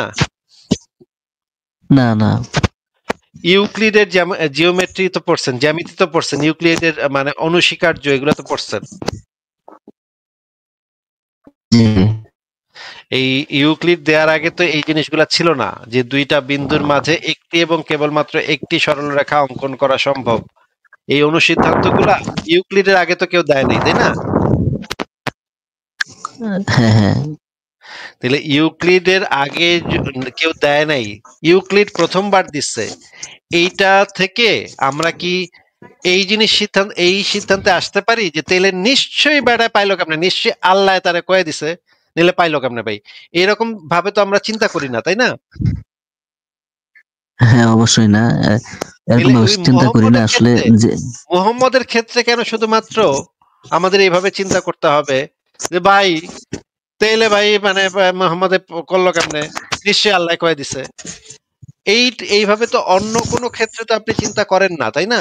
মনে করেন নিউটন যখন প্রথম গতিসূত্র দিছে, তখন তো আপনি এটা চিন্তা করবেন না যে নিউটন বেটা পাইলো কেমনে, নিশ্চয়ই আল্লাহ কয়ে দিছে, আল্লাহ নিশ্চয়ই মানে ফেরেশতা দিয়া কয়ে দিছে। এইভাবে তো কেউ চিন্তা করে না, এটা তো কোনো যৌক্তিক চিন্তা না, তাই না? হ্যাঁ অবশ্যই। তাহলে একটা প্রথম একটা কিছু লেখছে, বা প্রথম একটা বই লেখছে, বা একটা কথা লেখছে, সে তখন আমাদের মাথায় কেন এটা আসবে যে নিশ্চয়ই আল্লাহ কয়ে দিছে, নিলে এটা হইলো কেমনে? এরকম তো চিন্তা কারো মাথায়, মানে কোনো যুক্তিবাদী মানুষের মাথায় তো আসতে পারে না, নাকি? না না, যুক্তিবাদী মানুষের মাথায় আসবে না। যারা আসলে ধর্ম বিশ্বাস করে তারা এইটা নিয়ে একটু ভাবে যে প্রত্যেকটা ধর্মের। যদি আমরা এটা নিয়ে অবাক হইতে পারি যে ওয়াও, মহাকবি হুমার এত বড় একটা মহাকাব্য লিখছে, বাপ রে বাপ, সে তো অন্ধ ছিল, কেমনে লিখছে ভাই? তাই তো সাংঘাতিক ব্যাপার, তো কেমনে লিখছে দিলেও, বাপ রে বাপ, এইটা আমরা বলতে পারি। কিন্তু আমরা তো এটা বলতে পারি না যে ও তাইলে তো মহাকবি হুমারের কাছে নিশ্চয়ই আল্লাহর মানে ফেরেশতা আয়া আরে কয়ে গেছে। এইভাবে তো আমরা কেউ কখনো চিন্তা করি না। এখন এটা হচ্ছে ১ নম্বর কথা। ২ নম্বর কথা হচ্ছে, মুহাম্মদ যে একেবারে অশিক্ষিত ছিল, সেটা কি আপনি গ্যারান্টি দিয়ে বলতে পারেন? না না, এটা আমি গ্যারান্টি দিতে পারি না, তবে শুনেছি, ইতিহাসে পড়েছি, যে ইসলামিক ইতিহাসগুলো আছে না, ইসলামের ইতিহাস, তাহলে আপনি একটু এই হাদিসটা একটু পড়েছি। এই যেমন হুদাইবিয়ার সন্ধিতে আছে না, এখানে কিন্তু আলী কিন্তু হযরত আলী কিন্তু সেই আগে স্বাক্ষর করেছিল, ঠিক আছে, সন্ধি যে চুক্তিপত্র ছিল। তো এগুলোর মাধ্যমে প্রমাণ হয় যে উনি শিক্ষিত ছিলেন না। তো আসলে আমি এত গভীরভাবে জানি না ওনার শিক্ষা দীক্ষার বিষয়ে। আচ্ছা, তাহলে স্ক্রিনে একটা হাদিস আছে, হাদিসটা একটু পড়ে শোনান ভাই। আপনি একটু জুম করতে পারেন, একটু কাছে। অনেক জুম করা আছে ভাই। আচ্ছা আচ্ছা, বাবা ইবনু আজিব রাদিয়াল্লাহু তাআলা হতে বর্ণিত, তিনি বলেন আল্লাহ রাসূল সাল্লাল্লাহু আলাইহি সাল্লাম হুদাইবিয়াতে মক্কাবাসীদের সঙ্গে সন্ধি করার সময় হযরত আলী রাদিয়াল্লাহু তাআলা আনহু উভয়ের পক্ষের মাঝে এক চুক্তিপত্র লিখলেন। তিনি লিখলেন, মুহাম্মাদুর রাসূলুল্লাহ সাল্লাল্লাহু আলাইহি সাল্লাম। মুশরিকরা বলল, মুহাম্মদ রাসূলুল্লাহ লিখবে না, আপনি রাসূল হলে আপনার সঙ্গে লড়াই করতাম না। তখন তিনি আলীকে বললেন, এই এই এটা ওটা মুছে দাও। আলী রাদিয়াল্লাহু তাআলা আনহু বললেন, আমি তা মুছবো না। তখন রাসূলুল্লাহ সাল্লাম নিজ হাতে তা মুছে দিলেন এবং এই শর্তে তাদের সঙ্গে আচ্ছা সন্ধি করলেন যে ঠিক আছে তিনি মোহাম্মদ। আচ্ছা ঠিক আছে, মোহাম্মদ বুঝলো কেমনে যে কোন জায়গাটাতে ওই তার নামটা লেখা? এটা যদি মোহাম্মদ পড়তে না জানে তাহলে সে নিজ হাতে মুছলো কেমনে ভাই? একটা বিষয় চোখের টার আছে, হয়তো চোখে যে একটা দৃষ্টি অনেক সময় দেখা যায় না, অনেকে এই যে লেখাপড়া জানে না কিন্তু চোখের এভাবেও যুক্তি হিসেবে কি আছে নেওয়া যায়। কি আছে চোখের তো চোখের কি আসলে আছে চোখের কি আছে? মানে আমি যদি মানে লেখাপড়া না জানি তাহলে আমি চোখের কি দিয়ে আমি বুঝবো যে কোন জায়গাটাতে লেখা রাসূলুল্লাহ সাল্লাল্লাহু আলাইহি সাল্লাম, এটা কোন জায়গায় লেখা আমি বুঝবো কেমনে? উনি তো ওনার জীবদ্দশায় যে মুহাম্মদ রাসূলুল্লাহ এই কালিমা তো অনেক পড়েছে, কিংবা আবার ভাই এই যে কোরআন ভাই কোরআনে একজন যদি লিখতে পড়তে না জানে সে ওই জায়গাটুক পাবে কেমনে? এই যে পুরা জায়গাটাতে আপনি, আচ্ছা আপনাকে আমি তাহলে টেস্ট নেই, একটা টেস্ট আপনি বলেন, আপনি কি আরবি পড়তে পারেন? হ্যাঁ হ্যাঁ আমি আরবি পড়তে পারি। আচ্ছা আপনি কোন ভাষা পড়তে পারেন না সেটা কোন তো দেখি। চাইনিজ ভাষা তো পড়তে পারেন না? আমি না না চাই আরবি চাইনিজ ইংরেজি ভাষা যদি চাইনিজ বাংলা ভাষাতে যদি ছাড়া আমি পড়তে এই পারি না কোনো ভাষায়। আচ্ছা এই হাদিসটারে আমি চাইনিজ ভাষায় ট্রান্সলেট করব, আপনি আমার বাইর করে দেখাইবেন মুহাম্মদ কোন জায়গায় লেখা আছে সেটা বাইর করে দেখাবেন, ঠিক আছে? চোখ দিয়ে বাইর করে দেখাবেন, পারবেন? না না এটা তো সম্ভব না। চাইনিজ ভাষা হ্যাঁ, সম্পর্কে আমার কোনো ধারণা নেই, জ্ঞান নেই, অক্ষর জ্ঞান নেই। অক্ষর জ্ঞান না থাকলে তাহলে আপনি বাইর করতে পারবেন না। মানে অক্ষর জ্ঞান না থাকলে আপনি কোন জায়গাটাতে মোহাম্মদ লেখা সেটা বাইর করতে পারবেন না। না না শুধুমাত্র অক্ষর জ্ঞান থাকলে এটা বাইর করা সম্ভব নাকি? পড়তে পারা সম্ভব নাকি? হ্যাঁ হ্যাঁ হ্যাঁ তাহলে অবশ্যই অক্ষর জ্ঞান ছাড়া। মোহাম্মদ যে ওই অংশটুকু যে মুছে দিল সে বুঝলো কেমনে ওই অংশটুকুতে মোহাম্মদ লেখা? হ্যাঁ এটাও একটা প্রশ্ন। আসলে এই প্রশ্নের কোনো উত্তর আমার কাছে নেই। আচ্ছা ঠিক আছে, এরপরে আমরা যাই, এরপরে আমরা আরো দেখি। এই আরেকটা হাদিসে লেখা আছে, এই যে সহিহ বুখারীর 2699 নম্বর হাদিসে লেখা আছে, এরপর তিনি আলীকে বললেন, হে আল্লাহ রাসূল শব্দটি মুছে দাও। আলী বলল না। তখন রাসূল কি করলো? তখন চুক্তিপত্রটি নিলেন এবং লিখলেন। এই কথাটা দেখা যাচ্ছে? হ্যাঁ হ্যাঁ আমি জুম করতেছি। হ্যাঁ হ্যাঁ দেখা যাচ্ছে। এই যে চুক্তিপত্রটি নিজে হাতে নিলেন এবং লিখলেন, এ সন্ধিপত্র মুহাম্মদ ইবনু আব্দুল্লাহ সম্পন্ন করেন। খাপবদ্ধ অস্ত্র ব্যতীত আর কিছু নিয়ে তিনি মক্কায় প্রবেশ করবেন না। তার মানে তো তিনি লিখলেন তো নাকি? হ্যাঁ হ্যাঁ লিখলেনও। হ্যাঁ ও মোহাম্মদ এলে লিখলো, ঠিক আছে। আচ্ছা ঠিক আছে, আরো পড়ি, আমরা আরো দেখি। আহ এইখানে যে জিনিসটা বলা আছে সহিহ বুখারীর 65 নম্বর হাদিস, এখানে কি লেখা আছে পড়েন তো ভাই। উম, আনাস ইবনে মালিক রাদিয়াল্লাহু তাআলা আনহু হতে বর্ণিত, তিনি বলেন, নবী সাল্লাল্লাহু আলাইহি সাল্লাম একখানা পত্র লিখলেন এবং একখানা পত্র লিখতে ইচ্ছা পোষণ করলেন। তখন আচ্ছা তাকে যে বলা হলো, লিখতে পড়তে পারে না, যে লিখতে পড়তে পারে না সে কি পত্র লিখতে পারবে নাকি পত্র লিখতে ইচ্ছা পোষণ করতে পারবে? ইচ্ছা পোষণ করতে পারে, কিন্তু আসলে ইচ্ছা পোষণ করা বোকামি, ইচ্ছা পোষণ করার আসলে ইচ্ছা পোষণ কেমনে আসে করে? না। একজন যদি লিখতেই পারে না সে কিভাবে পত্র লেখার হ্যাঁ ইচ্ছা পোষণ হ্যাঁ করতে এটাই। পারে? হ্যাঁ অনেকে আছে না যে মানে খুবই কাল্পনিক ইচ্ছা। অনেক কিছু ও আচ্ছা কাল্পনিক ঠিক ইচ্ছা আর আছে। কি, যে আমি যদি অমুকটা করতে পারতাম, আসলে তো আচ্ছা ঠিক আছে সম্ভব না। বুঝছি, ঠিক আছে ঠিক আছে, যদিও বুঝছি ঠিক আছে। হ্যাঁ এরকম হইলেও হইতে পারে, কিন্তু এটা খুবই মানে বেকুবের মতো কাজ হবে তাইলে। যে লিখতেই পারে না সে হ্যাঁ পত্র হ্যাঁ লেখার ইচ্ছা তাই। যদি হয়, বেকুবের মতো কাজ হবে। হ্যাঁ আচ্ছা তা তিরমিজি অবশ্য। শরীফের 1216 নম্বর হাদিসটা একটু পড়ে শোনান আমাদেরকে। আব্দুল মাজিদ ইবনু ওয়াহাব রহমতুল্লাহ হতে বর্ণিত আছে, তিনি বলেন, আল আবদা ইবনু খালিদ ইবনু হাওয়া হাউজা রাদিয়াল্লাহু তাআলা আনহু আমাকে বললেন, যে চুক্তিপত্র রাসূল সাল্লাল্লাহু আলাইহি সাল্লাম আমাকে লিখে দেন তা কি তোমাকে পড়ে শোনাবো? আচ্ছা এখানে যে আচ্ছা আচ্ছা কথাটা হ্যাঁ বলছে এই বুঝতে কথাটার পারছি। মানে কি ভাই? মানে রাসূল সাল্লাল্লাহু আলাইহি ওয়াসাল্লাম আমাকে যে চুক্তিপত্রটা লিখে দিয়েছেন এটাকে আমি তোমাকে পড়ে শোনাবো? আচ্ছা মানে এই ঠিক লোকটাকে আছে, এটা রাসূল একটা লোক। একটা চুক্তিপত্র লিখে দিয়েছেন। হ্যাঁ, আচ্ছা আচ্ছা ঠিক আছে, মোহাম্মদে লিখে দিছে, ঠিক আছে।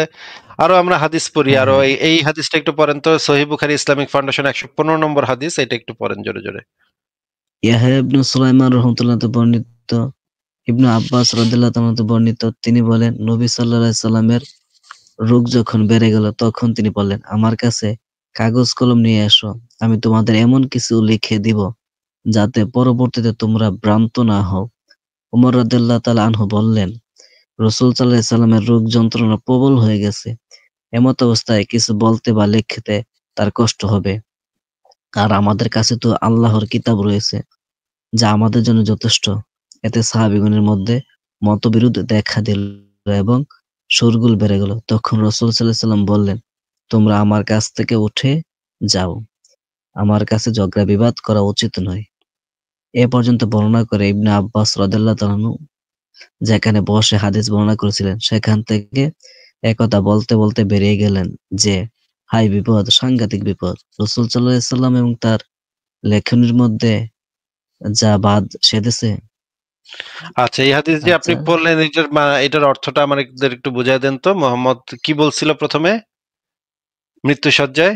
ও মানে আমার কাছে কিছু কাগজ নিয়ে আসো, আমি তোমাদেরকে এমন কিছু লিখে দিব যাতে তোমরা পরবর্তীতে ভ্রান্ত না হও। মানে উনি এমন কিছু লিখে দেবে যাতে পরবর্তীতে তারা এই বিষয়ে মানে খুব যেকোনো একটা বিষয় হয়তো এই বিষয়ে খুব ক্লিয়ার হবে, অথবা ওনার জীবন দশায় হয়তো কোনো কিছু উনি গোপন করে রেখে গেছেন, এমন হতে পারে। আচ্ছা আসলে ঠিক আছে, আই ডোন্ট নো বিষয়টা। কোন একটা কিছু লিখে দিতে চাইছিল মোহাম্মদ মরার আগে নাকি? হ্যাঁ, হ্যাঁ, হ্যাঁ, এমনটাই। লিখবো কেমনে ভাই? এ তো মানে মুরুক্ষ নাকি মুরুক্ষ ছিল, মানে অক্ষর জ্ঞান নাই, তাহলে লিখবো কেমনে ভাই? যদি কাগজ নিয়ে আসতে কইবো কেন, কাগজ কলম কেন আনতে কইবো?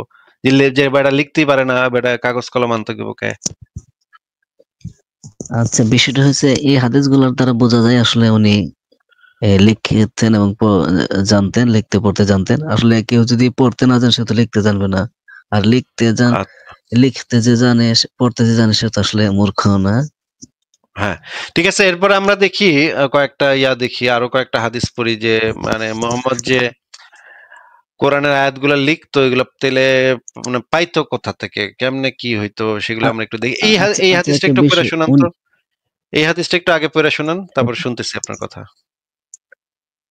আচ্ছা, আনাস রাদিয়াল্লাহু তাআলা হতে বর্ণিত, তিনি বলেন, এক খ্রিস্টান ব্যক্তি মুসলিম হলো এবং সূরা বাকারা ও সূরা আলে ইমরান শিখে নিল। নবী সাল্লাল্লাহু আলাইহি সাল্লামের জন্য সে ওহী লিখত, অতঃপর সে আবার খ্রিস্টান হয়ে গেল। সে আমি মুহাম্মদকে যা লিখে দিতাম তার চেয়ে বেশি কিছু তিনি জানেন না। নাউজুবিল্লাহ। কিছুদিন পর আল্লাহ তাকে মৃত্যু দিলেন।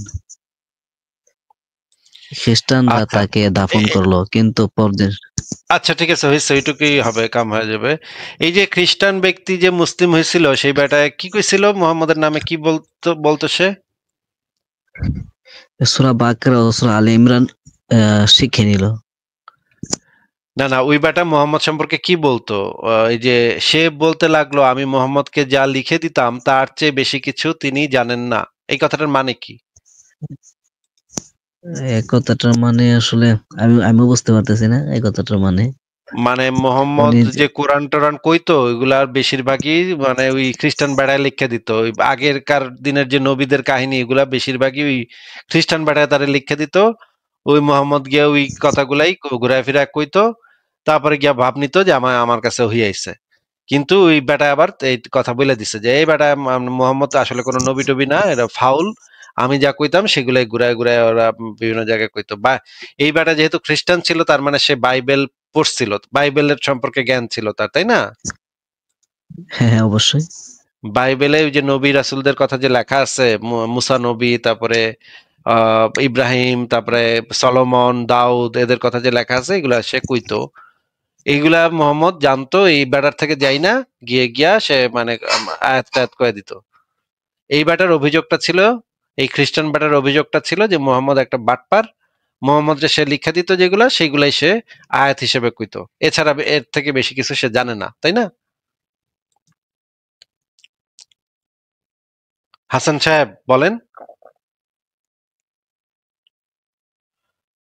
হাসান, আপনাকে কি জিজ্ঞেস করতেছি বলেন, কথা বলেন। হাসান, এখন তো শব্দ শোনা যাচ্ছে তো আপনার এখান থেকে, কথা বলেন। হ্যাঁ হ্যাঁ, আমি আপনার কথা শুনতে পাচ্ছি না অনেকক্ষণ, প্রায় মনে হয় 1 মিনিট আপনার কথা কোনো কথাই শুনি নাই। এখন শুনতে পাচ্ছি। আচ্ছা, তাহলে আপনার নেটের সমস্যা হয়েছে, তাহলে আপনার নেটের সমস্যা। আপনি কি এই হাদিসে যে খ্রিস্টান ব্যক্তি থেকে মোহাম্মদ বিভিন্ন নবী টবির কথা জানতে পারতো, শুনতো, এটা বুঝছেন? হ্যাঁ হ্যাঁ হ্যাঁ, বুঝতে পারছি। আচ্ছা, ঠিক আছে, এবার আমরা আরেকটা হাদিস দেখবো, সেই হাদিসটা একটু দেখি। সেই হাদিসে কি লেখা আছে। নবীর কাছে প্রথম যে ওহী আসছিল সেটা আপনি ঘটনা জানেন যে মোহাম্মদের কাছে প্রথম যে ওহী আইছিল সেটার কাহিনী? হ্যাঁ হ্যাঁ, সেটা হচ্ছে হেরা গুহাতে প্রথম সূরা আলাকের 5 আয়াত নাযিল হয়েছিল। আচ্ছা, সেই হাদিসটা আমরা একটু পড়ে দেখি, ঠিক আছে? এখানে কি লেখা, ওই হাদিসে কি লেখা আছে। এইটা হচ্ছে সেই হাদিসটা। রাসূলুল্লাহ সাল্লাল্লাহু আলাইহি ওয়াসাল্লাম ওয়াহী শুরু হয় ভালো স্বপ্নের মাধ্যমে। আয়েশা বলতেছিল যে এই যে মানে খাদিজা তার কাছে আসতেন এবং তাকে এরূপ খাদ্যদ্রব্য দিয়ে দিতেন। শেষে তার কাছে সত্যের বাণী ওয়াহী আসলো, এ সময় তিনি হেরা গুহায় ছিলেন। দেখছেন ভাই, এই ঘটনাটাই এখানে বলা হয়েছে, হ্যাঁ হ্যাঁ ঠিক আছে? আচ্ছা, এটা অনেক বড় হাদিস, তো এত হ্যাঁ দীর্ঘ আমি পড়ে আপনাকে শোনাতে পারবো না, আপনি নিজে পড়ে নিয়েন। আপনাকে যেটা আমি দেখাচ্ছি, যে দেখেন, এরপরে খাদিজার কাছে যখন এসে বলল, তখন খাদিজা তার চাচাতো ভাইয়ের কাছে নিয়ে গেল। চাচাতো ভাইয়ের নাম কে? Waraqa bin Naufel. এই যে দেখেন, খাদিজার হ্যাঁ হ্যাঁ, চাচার পুত্র, চাচাতো ভাই এবং তার পিতার পক্ষ থেকে চাচা ছিলেন। তিনি জাহিলিয়াতের যুগে খ্রিস্ট ধর্ম গ্রহণ করেছিলেন। তিনি আরবি কিতাব লিখতেন, মানে তিনি ছিলেন শিক্ষিত। এই ওয়ারাকা বিন নওফেল তিনি ছিলেন শিক্ষিত। তাই সে ইনজিল আরবিতে অনুবাদ করতেন যতখানি লেখা আল্লাহর মঞ্জুর হতো। তিনি ছিলেন অতি বৃদ্ধ, দৃষ্টিশক্তিহীন লোক। খাদিজা তাকে বললেন, হে আমার চাচাতো ভাই, তোমার ভাতিজার কথা শোনো। তখন ওয়ারাকা বললেন, হে ভাতিজা, তুমি কি দেখেছ? এই হচ্ছে প্রথমবার নিয়ে গেছিল খাদিজা তারে ওয়ারাকার কাছে নিয়ে গেছিল। আচ্ছা, এখন দেখি যে এই ঘটনাটার পরে কিছুদিন পরে ওয়ারাকা মারা যায়। মারা যাওয়ার পরে কি হয় দেখি, হ্যাঁ এই যে দেখেন, এখান থেকে পড়েন আপনি। তা এরপর কিছুদিনের মধ্যে ওয়ারাকার মৃত্যু হয়। এরপরের লাইনগুলা পড়েন। হ্যাঁ, আর কিছুদিনের জন্য ওহীও বন্ধ থাকে। এমনকি নবী সাল্লাল্লাহু আলাইহি সাল্লাম এই অবস্থার কারণে অত্যন্ত চিন্তিত হয়ে পড়লেন। এমনকি আমরা এ সম্পর্কে তার থেকে জানতে পেরেছি যে তিনি পর্বতের চূড়া থেকে নিচে পড়ে যাবার জন্য একাধিকবার দ্রুত সেখানে চলে গেছেন। যখনই নিজেকে ফেলে দেওয়ার জন্য পর্বতের চূড়ায় পৌঁছতেন, তখনই জিবরাইল আলাইহিস সালাম তার সামনে আত্মপ্রকাশ করে বলতেন, হে মুহাম্মদ, নিঃসন্দেহে আপনি আল্লাহর রাসূল। এতে তার অস্থিরতা দূর হতো এবং নিজ মনে শান্তি বোধ করতেন। আচ্ছা, আচ্ছা, তাই হয়েছে, সেখান ঠিক আছে, থেকে ফিরে ঠিক আসতেন। আছে। এখান থেকে আমরা জানতে পারলাম যে ওয়ারাকা মারা যাওয়ার পর দীর্ঘদিন তার কাছে কোনো ওহী টহি আর আসে নাই, তাই না? হ্যাঁ হ্যাঁ, ওহী বন্ধ ছিল। এই সময় মোহাম্মদ এত মেন্টালি এত আপসেট ছিল যে সে মাঝে মাঝে আত্মহত্যা করতে পাহাড়ের উপরে উঠে যেত নাকি? হ্যাঁ হ্যাঁ, আত্মহত্যা করার জন্য পাহাড়ের উপরে যাইতো। তাইলে এত মানে আপসেট হয়ে গেছিল, এত দুঃখিত হয়ে গেছিল যে সে একেবারে দুঃখে কষ্টে একেবারে পাহাড়ের উপরে চলে যেত আত্মহত্যা, লাফ দিয়া পইরা আত্মহত্যা করার জন্য। তার মানে এই ওয়ারাকার মৃত্যুর সাথে ভাই ওহী বন্ধ হওয়ার সম্পর্কটা কি একটু বলেন তো? ওহী কেন বন্ধ ছিল? ওই যে ওয়ারাকা মরছে, তাতে ওহী বন্ধ থাকবে কেন?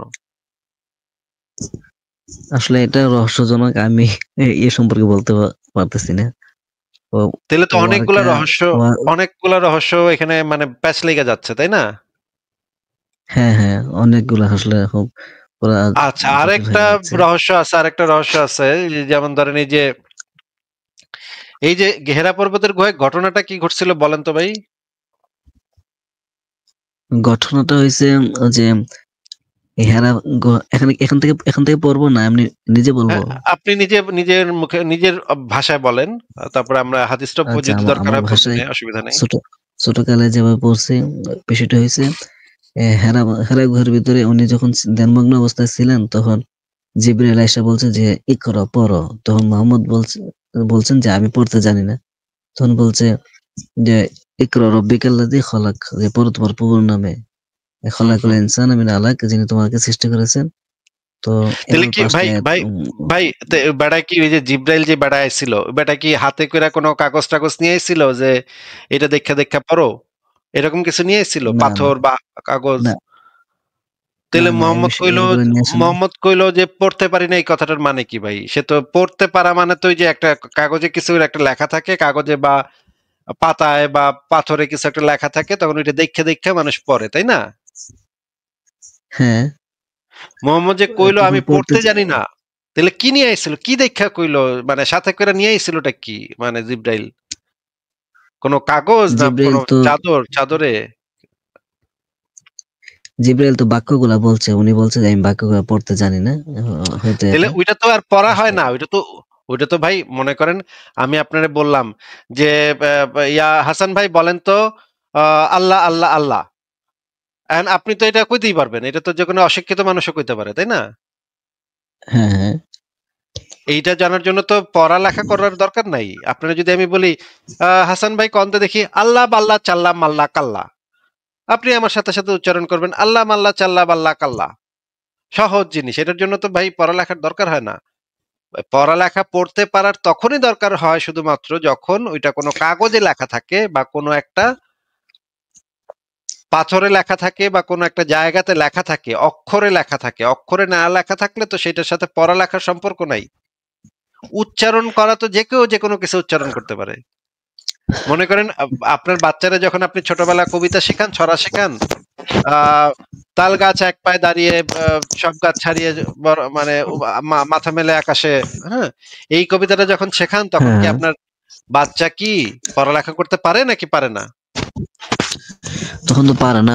ও আসলে মুখ থেকে শব্দ শিখে, বাক্য শিখে, ভাষা এটা শিখে, তো এটাই। এটা তো মানে শুই না কান দিয়া শুই না ওই রকম করে বলতে হয়, তাই না? তাই রে নাই রে না, হাট্টি হ্যাঁ, মাটিম হ্যাঁ, টিম, এগুলা তো বলতে তো কোনো পড়ালেখা লাগে না। না, না, তাইলে ওই বেড়ায় জিব্রাইল বেড়ায় কি কোনো কাগজে মানে পাথরে নিশ্চয়ই কিছু নিয়ে আইছিল, নাইলে মোহাম্মদ কেন কইবো যে আমি পড়তে পারি না নাকি? এ বিষয়ে আসলে জানি না। ছোটকালে গল্প বইয়ে পড়ছিলাম এতটুকুই। আপনার মাথায় ওই যে আপনার মাথায় আপনার মাথায় যখন একটা গল্প শুনেন তখন এই প্রশ্নগুলা একটা, এইগুলা তো ভাই স্বাভাবিক প্রশ্ন। এইগুলা তো যে কোনো একটা মানুষের মাথায় একটা গল্প শুনলে এইগুলা আসা উচিত, তাই না? মনে করেন মনে করেন হ্যাঁ, আপনি হ্যাঁ, একটা মানে সাউথ ইন্ডিয়ান সিনেমা যখন যদি আপনি কি সাউথ ইন্ডিয়ান সিনেমা দেখেন? না, না, আসলে ভারত এসব হিন্দি মুভি দেখি না এগুলা। আচ্ছা, তো আপনি ভাষা বুঝি না, তো তাই দেখা হয়নি। আমি কয়েকটা সাউথ ইন্ডিয়ান মুভি দেখছি, এক নায়ক করে কি এক ঘুষি মারে মনে করেন 50টা লোক উইরা চলে যায়, বুঝছেন? বিরাট ব্যাপার, বিরাট শক্তি। এই সিনেমাগুলো দেখলেই তো আমার মনে অনেক প্রশ্ন আসে যে এক বেড়ার ঘুষিতে 50টা যায় কেমনে, 50টা উড়ে কেমনে, এটা কিভাবে সম্ভব? আবার দেখি মানে একটারে ভিলেনরে ঘুষি মারে, সে আবার মাটিতে টেনিস বলের মতো মানে বাউন্স খায়, বুঝছেন? মানে মাটিতে পরে আবার বাউন্স খায়, আবার উঠা যায়, আবার পরে আবার উঠা যায়, এরকম মানে বাউন্স খায়। কিন্তু মানুষের বডি তো এরকম বাউন্স খাওয়ার মতো বডি না। মানুষের এটা তো টেনিস বল না যে বাউন্স খাইবো, তাই না? হ্যাঁ, হ্যাঁ, এই যে এই তারা তো সিনেমাগুলো গ্রাফিক্স যদি এর আপনি কাজ করে। দেখেন, এই সিনেমাগুলো যখন আপনি হ্যাঁ, দেখেন আপনার তো মনে স্বাভাবিক প্রশ্ন জাগবো যে আরে এটা কিভাবে সম্ভব? এটা তো মানুষকে আবার মানে মানুষকে টেনিস বল নাকি যে বাউন্স খায় আবার উপরে উঠবো, মাটিতে পড়ে আবার বাউন্স খায় উপরে উঠবো, এটা কি সম্ভব নাকি? এরকমের আজগুবি যখন সিনেমা আমরা দেখি, মনে করেন এই যে ইসের একটা সিনেমা ছিল আমাদের দেশের, এই যে কি যেন নাম, অনন্ত জলিলের হৃৎপিণ্ড বাইর করে দিয়া দেয় নায়িকারে, আপনি ভিডিও দেখছিলেন এটার? হ্যাঁ, হ্যাঁ, ভিডিও দেখছি, ফেসবুকে ভিডিও দেখছি। আমিও ফেসবুকে দেখছি এটার ভিডিও। মানে বুক চিরা হৃৎপিণ্ড বাইর করা নায়িকারে দিয়া দেয়, মনে করেন কি একটা মানে অবস্থা। এই সমস্ত ধুনফুন গল্প যখন আমরা দেখি তখন তো আমাদের মনে আমরা হাসাহাসি করি, তাই না? কি কি দেখাইলো এগুলা, ফাইজলামের এক সীমা নাই। হ্যাঁ, হ্যাঁ, এখন এই প্রশ্নগুলো তাই। আপনার মাথায় জাগে না যে এটা কেমনে সম্ভব? এটা তো সম্ভব না। এখন এই যে ধর্মের যে কাহিনী গল্পগুলা ছোটবেলা শুনছেন, এই গল্পগুলা শোনার সময় আপনার মনে প্রশ্ন জাগে নাই যে এটা কিভাবে হইলো, এটা ঘটনা কি, এটার ভিতরে তো অনেক কিন্তু আছে, এই প্রশ্নের উত্তর তো দরকার, এগুলা প্রশ্ন জাগে নাই আপনার? প্রশ্ন জাগার জন্য তো একটা বয়স লাগে, একটা চিন্তাশীল একটা মস্তিষ্ক লাগে। যখন চিন্তাশীল মস্তিষ্ক হয় তখনই তো এই বিভিন্ন বিষয় নিয়ে একটা কনফিউশন হয়। সে একটু দেখে, আসলে পৃথিবীকে জানার চেষ্টা করে, ধর্মকে জানার চেষ্টা করে, আসলে ধর্ম এই এই বিষয়টা কেন বলছে, এটা কেন বলছে, ওটা কেন বলছে, এই আর কি। ইত্যাদি আর কি। তার মানে আপনার ছোটবেলা আপনার এইগুলা একটা যখন শুনছেন তখন প্রশ্ন জাগে নাই, তাই নাকি?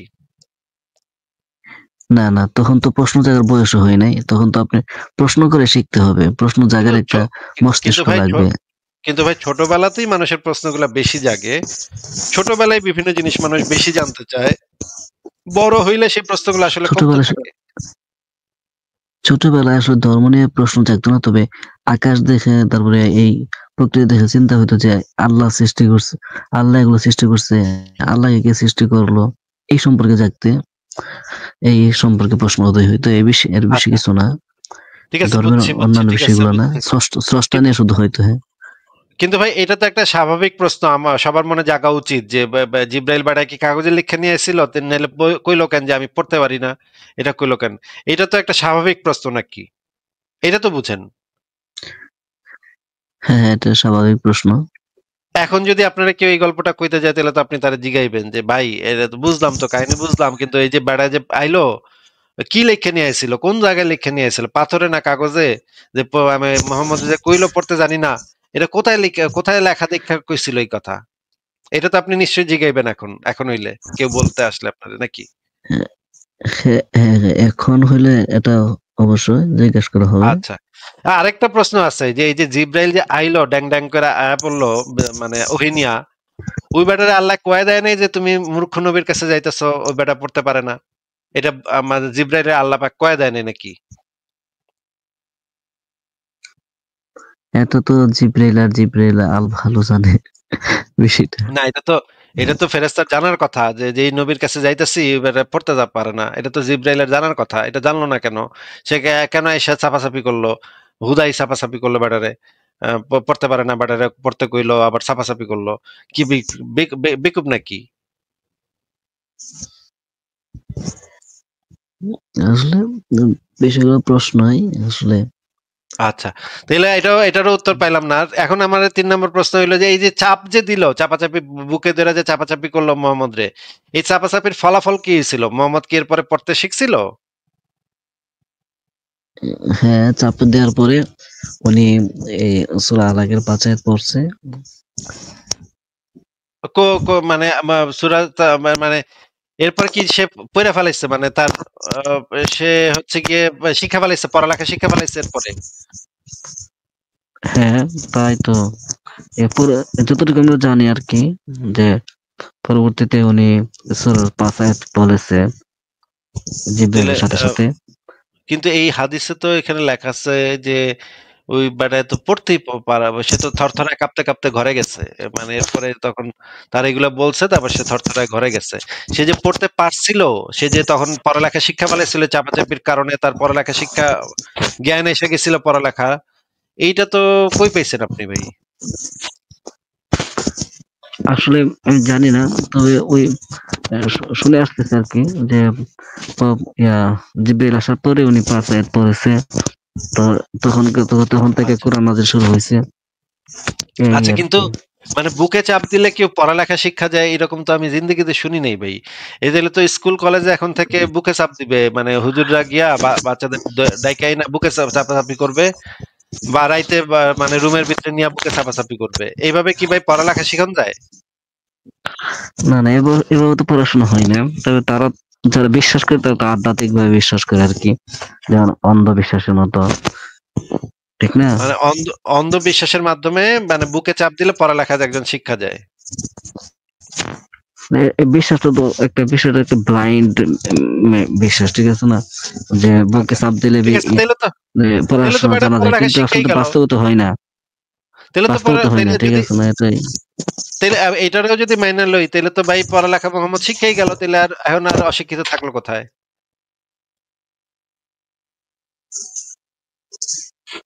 হ্যাঁ, ভাই আপনার এখান থেকে প্রশ্নের ক্ষেত্রে পিছন থেকে তর্কের ক্ষেত্রে। প্রচুর শব্দ হচ্ছে, ভাই আপনার পিছন থেকে প্রচুর শব্দ হচ্ছে, আপনি কি শব্দটা একটু ঠিক করতে পারেন? এখন ঠিক আছে এখন? না, আপনি একটু কথা বলেন। এখন ঠিক না আছে? ভাই, না ভাই, আপনার পিছন থেকে প্রচুর শব্দ হচ্ছে, আপনাকে আজকে তাহলে আমরা বিদায় জানাই, আপনি আবারও যুক্ত হেন। এই শব্দের ভিতরে কথা বলা খুবই কঠিন ভাই, এইভাবে কথা বলাটা তো সম্ভব না। আপনাকে তাহলে আজকে বিদায় জানাই। আপনার মানে সাউন্ড টাউন্ড ঠিক হইলে আপনি পরে আরেকদিন যুক্ত হেন, বা আজকেও পরে শেষের দিকে যুক্ত হতে পারেন। যারা দর্শক আছেন তারা যদি এই যে বিষয়টা নিয়ে কথা বলতেছিলাম সেই বিষয়ে যদি কেউ কোনো কথা বলতে চান তাহলে আপনারা এখানে চলে আসতে পারেন। আমি পরের জনকে যুক্ত করি তাহলে।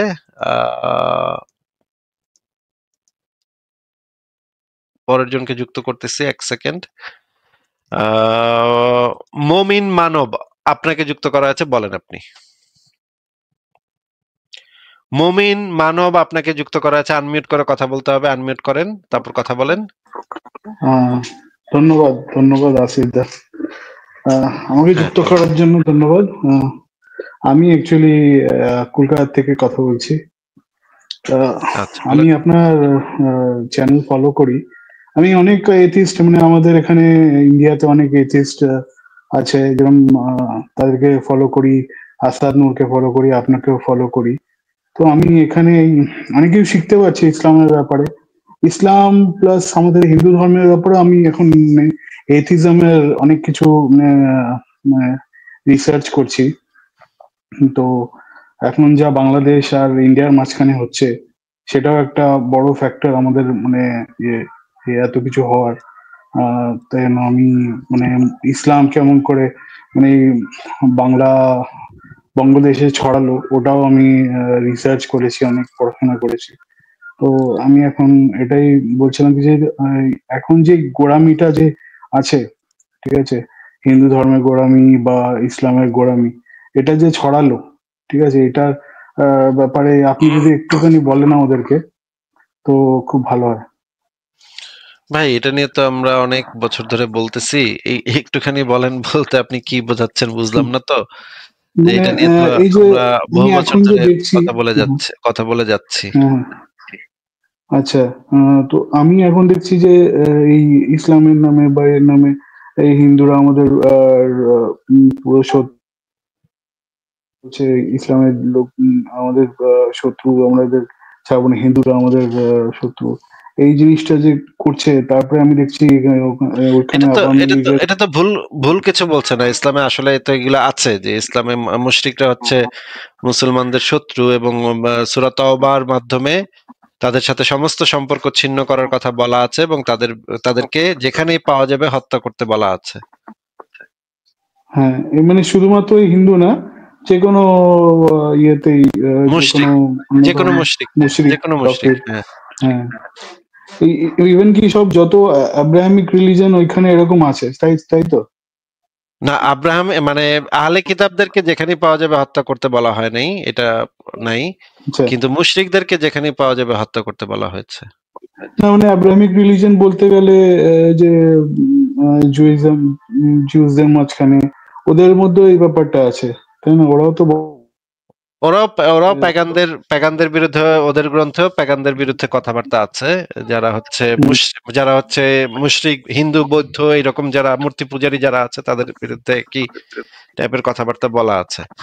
ঠিক আছে, আপনি ভাই আপনার তাহলে প্রশ্নটা বলেন, আপনার কি কোনো স্পেসিফিক? আমি এটাই বলছি যে এই মানে বাংলা সমাজের মধ্যে এই ইসলামটা যে ছড়ালো, এটার গুড় কারণটা কি? মানে কেন এই এত লোক ইসলামে ঢুকলো? আগে আমরা কি ছিলাম? এটা ভাই লাইভে আলোচনা করার মতো আসলে মানে বিষয় না। এটা মানে 4 বছরের কোর্স। হ্যাঁ, এটা মানে আপনি যদি হিস্ট্রি পড়েন তাহলে 4 বছরের কোর্স হবে এটা। আর আমি একটা লাইভে 1 ঘন্টার ভিতরে এই 4 বছরের কোর্স কিভাবে আমি আপনাকে বলবো বলেন? এটা তো সম্ভব না। যদি কোনো আমি তো এটা দেখেছি, যদি কোনো ছোট উত্তর মানে হয়তো ছোট উত্তরের কোনো প্রশ্ন হয়তো, তাহলে আমি হয়তো চেষ্টা করি। আমি এইটুকুনি বলতে চাইছি, দেখুন এই ধর্ম তো সবার আমরা ফেরাতে পারবো না বা অমনি কিছু হবে না, কিন্তু এটা সলিউশন কি? যে এত দ্বন্দ্ব হচ্ছে এই মুসলিমদের মাঝখানে, নিজেদের মাঝখানে হচ্ছে, তারপরে অন্য হিন্দু ধর্ম যেরকম আমাদের এথনিসিটি সেম, আমরা বাঙালি, কিন্তু আমরা একে অপরকে মারতে চাই, করতে চাই। এটার সলিউশন আপনি যদি বলে দেন তারপরে আমি চলে যাবো। এইটা আপনার কি লাগে? মানুষকে যৌক্তিকভাবে চিন্তা করতে শেখানো, যুক্তি প্রমাণ দিয়ে মানুষ যখন চিন্তা করতে শিখবে, অশিক্ষা, কুশিক্ষা, কুসংস্কার, ধর্মান্ধতা এগুলো একসাথে থাকে, এইগুলাকে দূর করতে একমাত্র প্রয়োজন যুক্তি দিয়ে আচ্ছা চিন্তা করতে শেখানো, চিন্তা করার একটা নতুন পদ্ধতি তাদেরকে জানিয়ে দেওয়া, শিখিয়ে দেওয়া, কিভাবে যুক্তি প্রমাণ দিয়ে চিন্তা ভাবনা করতে হয়। অন্ধবিশ্বাস যতদিন থাকবে ততদিন এই সমস্যাগুলো থাকবে। ঠিক আছে মানব ভাই, তাহলে আজকে আপনাকে বিদায় কিন্তু জানাই। কিন্তু একটা কথা, লাস্ট কথা, মানে কি এই যুক্তি যে সমাজে ছড়াবে, তার জন্য যারা লিড করবে সমাজকে, সেরকম লোক আসা উচিত না? সেরকম লোক তো আমাদের মাঝখানে নেই। তারা আমাদের লিড করে না অমনি ভাবে, সেই জন্য আমাদের মাঝখানে এত অশিক্ষা, এত যুক্তিসঙ্গত কথা চিন্তা ভাবনার অভাব। সেটাই তো ঠিক না? আপনার কি লাগে? হ্যাঁ হ্যাঁ, সেটা মানে পলিটিক্সে সেরকমের মানুষ নাই। যারা পলিটিক্সে যুক্ত হয় তারা চায় মানুষ যেন অন্ধ থাকুক, মানুষ যেন তাদের ভক্তি করুক, তাদেরকে বিশ্বাস করে ভোট দেক, তাদেরকে বারবার ক্ষমতায় পাঠাক, তাদের পরিবারের প্রতি কৃতজ্ঞ থাকুক। প্রত্যেকটা হ্যাঁ, হ্যাঁ, রাজনীতিবিদই হ্যাঁ। এই রকমের জিনিস চায়, যে একটা রাজনৈতিক মতাদর্শে যেন জনগণ বিশ্বাস করে, নিঃশর্তে বিশ্বাস করে সেই রাজনৈতিক মতাদর্শে, এবং নিঃশর্তে তাদেরকে গিয়ে ভোট দেয়। তারা কি করছে না না করছে সেগুলো যুক্তি দিয়ে চিন্তা ভাবনা না করে যেন তাদের প্রতি নিঃশর্ত আস্থা রাখে, নিঃশর্ত বিশ্বাস বজায় রাখে। যারা কংগ্রেসে ভোট মানে দেয় তারা কংগ্রেসেই ভোট দিবে, যারা বিজেপিতে ভোট দেয় তারা যেন জন্ম জন্মান্তর বিজেপিতেই ভোট দিবে। রাজনীতিবিদরা হ্যাঁ, সবসময় যেটা চায়, অনুগত প্রজা, অনুগত হ্যাঁ, মানে মানুষ যারা হচ্ছে তাদের অনুগত থাকবে। ধর্মান্ধতা এই জিনিসগুলাই তৈরি করে। কিন্তু হ্যাঁ, মানে রিলিজন একটা টুল হয়ে গেছে না রুলিং ক্লাসের জন্য, মানে আমাদেরকে রুল হ্যাঁ করতে পারবে, খুব সোজা জিনিস। কিন্তু হ্যাঁ, আমরা মাসেসরা এটা বুঝতে পারছি না, কিন্তু তাই এই তো? জিনিসটা একটা আরেকটার উপরে নির্ভরশীল। তো এই যে মানে ধর্মও রাজনীতির উপর নির্ভরশীল, আবার রাজনীতিও ধর্মের উপর নির্ভরশীল। এই কারণে এই যে মানে পলিটিক্সে কোনো এমন মানুষদের সংখ্যা খুবই কম যারা জেনুইনলি মানুষের ভেতরে পরিবর্তন চায় বা মানুষের ভাগ্যের পরিবর্তন চায়। এরকম মানুষের পরিমাণ আসলে কম। সেই রকমের হ্যাঁ, মানুষের সেটাই। পরিমাণই বেশি যারা হচ্ছে দুর্নীতিগ্রস্ত, যারা চায় জনগণ তাদের অনুগত থাকুক। হ্যাঁ? এখন হুম, এই হুম। কারণে এই সমস্যাগুলা এখনো রয়ে যাচ্ছে, কিন্তু আমরা আশা করি যে আমরা যে আন্দোলনটা ছোট করে কিন্তু করতেছি হ্যাঁ, সেগুলো আস্তে আস্তে বড় হবে। ওটা এমনি বাড়বে যদি আমরা ক্ষমতায় আসি, আমাদের মতন লোক আরো বাড়ে, আর তারপরে ক্ষমতায় আসে, তাহলে এই প্রবলেমটা সলভ হতে পারে। ধন্যবাদ। আমার অ্যাকচুয়ালি নাম মানব, আমি এমনি। ঠিক আছে ভাই, আপনার কথা মাঝখানে না কেটে যাচ্ছে, আবার অনেকক্ষণ পরে শোনা যাচ্ছে আপনাকে। তাহলে আমি বিদায় জানাই। হ্যাঁ, আমার নামটা আচ্ছা, আপনাকে কথা বোঝা যাচ্ছে না ভাই, আপনার কথা মাঝে ড্রপ করতেছে, আবার একটু পরে শোনা যাচ্ছে। এইভাবে কথা বলাটা একটু মুশকিল। পরের জনকে যুক্ত